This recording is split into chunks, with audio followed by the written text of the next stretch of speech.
Today I'm taking a look at the Kenowa LED display.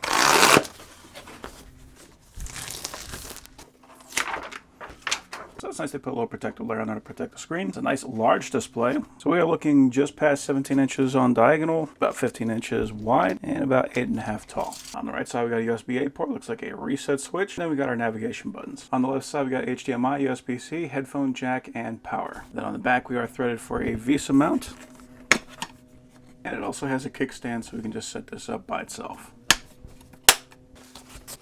So here's our power supply. It says that it's good for 100 and 240 volts, so it's good for international or domestic. And it outputs 1.5 amps at 12 volts. Comes with two cables. We got an HDMI to HDMI and a USB-C to USB-C. And we got a manual. So I'm going to plug in the USB-C and I'll plug in the power.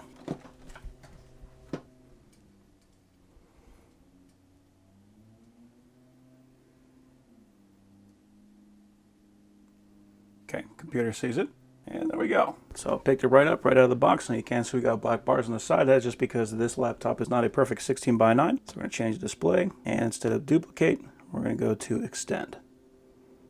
So now I can drag my files and folders over here. We can see it's got a nice sharp image on it. So I can do work on my laptop, I can watch videos over here. It's going to make this a much more enjoyable experience for me. And if I drag my videos over here, we can see we got a very nice looking image out of that display. That's pretty cool. So I appreciate having a larger display, so especially if I'm doing something like video editing, I can have the video playing over here while I'm editing over here, and having that much larger display really will help with that. So yeah, works nice and easy. All I gotta do is plug the thing in and it picks it right up. Overall, that is a very nice display.